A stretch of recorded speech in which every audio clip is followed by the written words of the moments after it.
About your program? One, it's a great honor for those guys. I know, anytime those guys or anybody talks about playing for their country, there's a ton of pride that goes into that. And I remember a few of them in the past, Glendenning and Backer. Backer got to play on the 18 and under years ago when they beat Cuba to get to the gold medal game, and I just remember him saying how neat that was for them to play for their country, and as they said the other day, to get to wear the green and gold, which is their official colors. So it's a great honor for them, and yeah, it's I think it's a recognition for our program as well. I mean, those guys trust us to come over, and we have a great relationship with a lot of the organizations in Australia. So I think it means a lot on both ends. The two guys we're talking about, your current player now, Mitch Neunborn, and former player Nick Veale. I guess what do you know about the process, or how do they get selected for a team like this?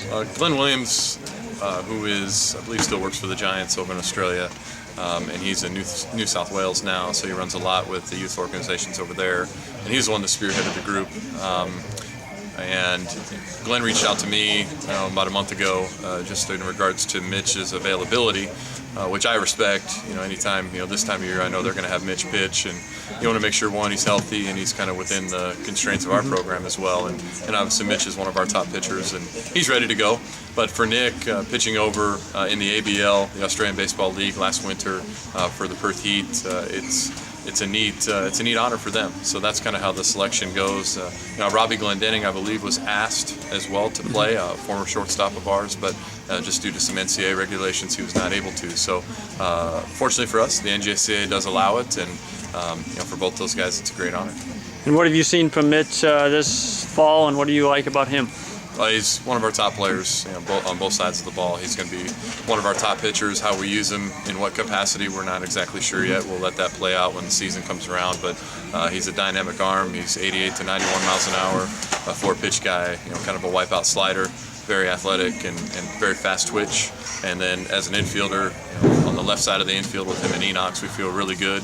We just got to be able to be protective of his arm. Offensively, he had a sound fall for us, but he's continuing to get better. He's an all-around talented player, and he has a bright future ahead of here at NIACC as long as he's healthy. And it's good to see Nick still pitching. Nick is one of my favorites of all time. I remember one of the coaches saying Nick's cut from a different cloth, and that's so true.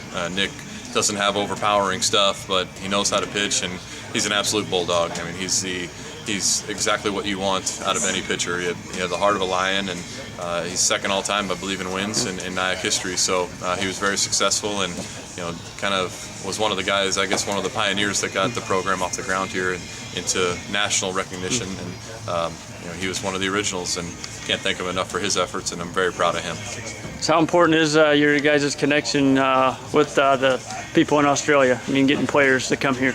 Well, it's vastly important. I mean, it's a huge part of our recruiting. We have one right now that's committed from Australia that will be announced next week, but I believe we have 7 on our roster currently right now. So to continue to bring that pool of talent over to go along with our American kids, it's a great blend. They bring so much to the table as far as an edge, and every single one of them that we brought over has been talented and been a key contributor to our program over the last 4 years.